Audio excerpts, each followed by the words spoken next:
field due to current carrying circular loop at its center. We have to calculate magnetic field at the center of the current carrying circular loop. ठीक है, important है, board के लिए बहुत important है ये derivations. तो सबसे पहले अपना काम क्या होगा, we have to let a circular loop.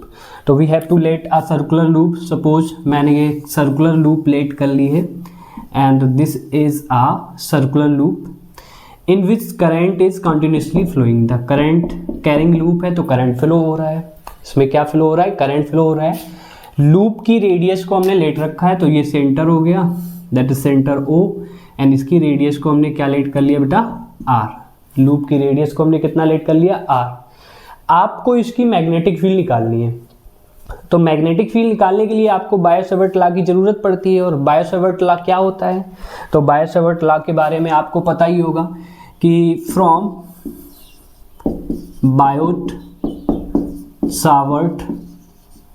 Law, and that is the formula of Biot-Savart law, dB is equal to mu naught upon 4 pi I dl, that is I dl sin theta upon r square. That is the formula of Biot-Savart law. Okay, suppose this is the current carrying loop और आपको magnetic field जो निकालनी है वो इस फार्मूले से निकालनी है, दैट इज dB. तो सबसे पहला आपका काम क्या होगा कि इस सर्कुलर लूप का एक छोटा सा एलिमेंट आपको कट करना होगा. तो छोटा सा एलिमेंट आपने कट किया, suppose let here whole length is L and आपने एक छोटा सा एलिमेंट इसमें कट कर लिया और वो छोटा सा एलिमेंट कट किया तो इसकी लेंथ को आपने क्या मान लिया, dl, that is dl. Overall length L है इस सर्कुलर लूप की, रेडियस R है, करंट फ्लो हो रहा है, तो इसको आपने क्या लेट कर लिया, dl लेट कर लिया.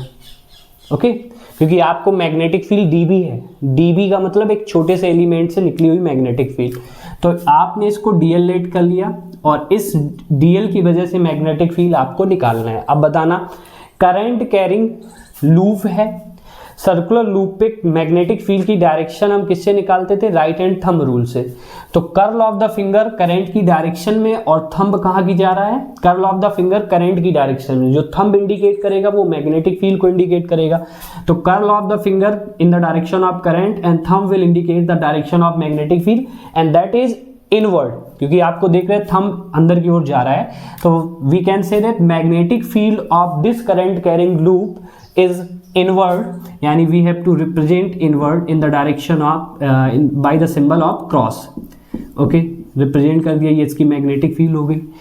तो मैग्नेटिक फील्ड इज परपेंडिकुलर. यहाँ पर अगर देखें तो मैग्नेटिक फील्ड ये सिंबल है, तो इस सिंबल से हम कह सकते हैं कि जो मैग्नेटिक फील्ड है that is perpendicular inward. Perpendicular inward यानी मैग्नेटिक फील्ड है that is perpendicular inward, means theta is equal to 90 degree. Theta is 90 degree. अब theta is 90 degree, theta is 90 degree यहाँ पर भी है, तो थीटा आपने 90 लेट कर लिया. तो dV is equal to that is mu naught upon 4 pi I dl sine 90 upon r square. Sine 90 की वैल्यू आपको पता है 1 होती है, तो dV इज इक्वल टू कितना हो जाएगा, that is dV is equal to mu naught upon 4 pi I dl upon r square. तो ये इस एलिमेंट की वजह से मैग्नेटिक फील्ड आ गई. आपको चाहिए पूरे लूप की वजह से. किसकी वजह से, पूरे लूप की वजह से. तो ऐसे अगर टुकड़े किए जाएं इस लूप के तो बहुत सारे हो सकते हैं, ये ऐसे टुकड़े, यानी n नंबर ऑफ पीसेस हो सकते हैं इस लूप के. तो आपको दो कॉन्सेप्ट यहाँ पे करने होते हैं, या तो आप समेशन कर दो इन टुकड़ों का या फिर आप इंटीग्रेशन कर दो. तो समेशन करना तो इन टुकड़ों का पॉसिबल नहीं होगा, तो हम इंटीग्रेशन, मतलब इंटीग्रेशन भी एक तरीके का एडिशन है, क्योंकि हम इनके टुकड़ों की वजह से मैग्नेटिक फील्ड निकालना है, दो होल लूप. तो हम यहाँ पे लिखते हैं मैग्नेटिक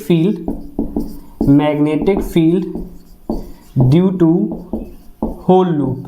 अभी तक हमने एक एलिमेंट की वजह से किया था, अब मैग्नेटिक फील्ड हम होल लूप की वजह से कैलकुलेट कर रहे हैं. तो we have to integrate this, क्योंकि आपको पता है मैंने कहा इंटीग्रेट करना है.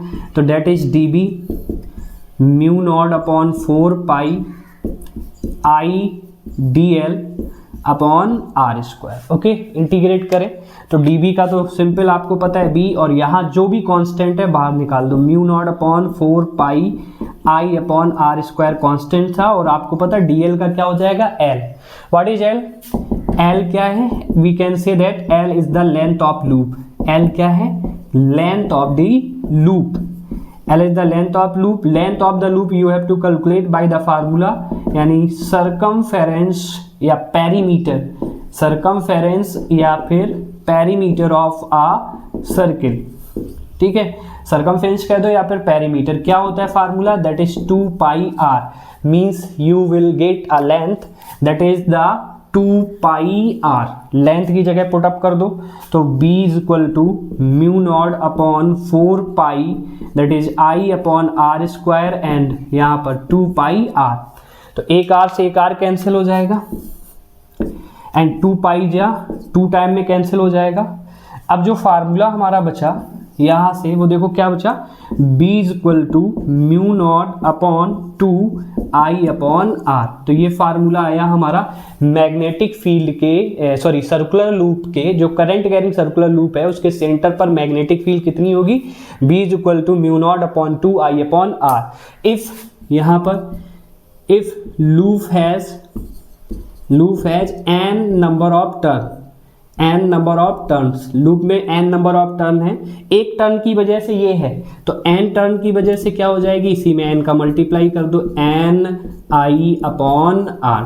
तो इससे न्यूमेरिकल भी बहुत सॉल्व होते हैं इस फार्मूले से, और ये इंपॉर्टेंट रेडियस हमने लेट की क्योंकि हमने स्मॉल आर रेडियस लेके लेट किया है, तो यहाँ पर भी हम क्या लेट कर रहे हैं, इसकी रेडियस को स्मॉल आर। ओके, क्योंकि हमने जो डेरिवेशन किया है वो स्मॉल आर से लेके किया है।